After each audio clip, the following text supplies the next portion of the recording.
Hello നമസ്കാരം, എല്ലാവർക്കും ഇന്നത്തെ സ്വർണ്ണവില അറിയിക്കുന്ന ഗോൾഡ് റേറ്റ് ടുഡേ ചാനലിലേക്ക് സ്വാഗതം.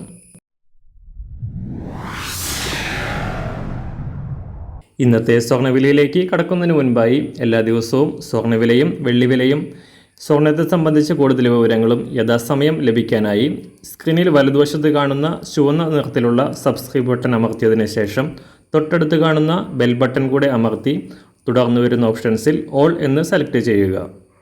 വീഡിയോ ഇഷ്ടമായാൽ ഒരു ലൈക്ക് നൽകാനും നിങ്ങളുടെ നിർദ്ദേശങ്ങൾ കമൻറ്റ് ചെയ്യാനും കൂടെ ശ്രദ്ധിക്കുക.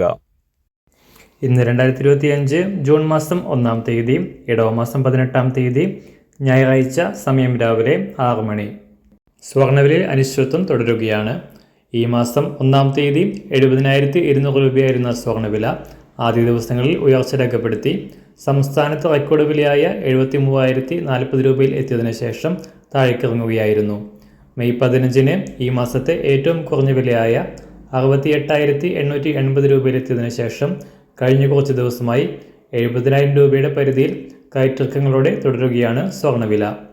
അന്താരാഷ്ട്ര തലത്തിലും ഡൊണാൾഡ് ട്രംപിൻ്റെ നികുതി നയങ്ങളുടെ ഭാഗമായി ലോകമാകെയുണ്ടായ സാമ്പത്തിക പ്രതിസന്ധിയാണ് സ്വർണ്ണവിലയുടെ ചാഞ്ചാട്ടത്തിന് കാരണമായത്.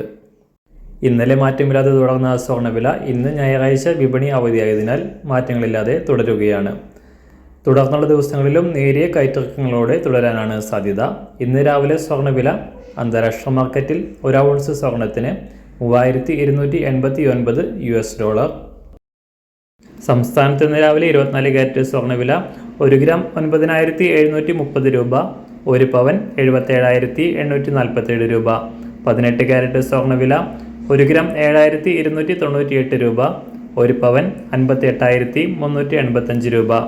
സംസ്ഥാനത്ത് ഇന്ന് രാവിലെ 916 അഥവാ 22 കാരറ്റ് സ്വർണ്ണവില 1 ഗ്രാം 8,920 രൂപ, 1 പവൻ 71,360 രൂപ. കേരളത്തിൽ ഇന്ന് വെള്ളിവില 1 ഗ്രാം 110 രൂപ, 1 കിലോ 1,10,000 രൂപ. ഇന്നത്തെ മാറി വരുന്ന പുതിയ സ്വർണ്ണവില ഇന്ന് രാവിലെ 10 മണിക്ക് ശേഷം പുതിയ വീഡിയോയിലൂടെ നിങ്ങളെ അറിയിക്കുന്നതാണ്. അതുപോലെ തന്നെ നമ്മുടെ ഫേസ്ബുക്ക്, ഇൻസ്റ്റാഗ്രാം അക്കൗണ്ടുകൾ വഴി കൂടുതൽ അപ്ഡേറ്റുകൾ നിങ്ങൾക്ക് ലഭിക്കുന്നതാണ്. അതിനായി താഴെ കാണുന്ന ലിങ്ക് ഫോളോ ചെയ്യുക. എല്ലാവർക്കും നല്ലൊരു ശുഭദിനം ആശംസിക്കുന്നു. അതുപോലെ ഇതുവരെ സബ്സ്ക്രൈബ് ചെയ്തിട്ടില്ലാത്തവർ സബ്സ്ക്രൈബ് ചെയ്യാനും കൂടെ ഓർമ്മിപ്പിക്കുന്നു. താങ്ക്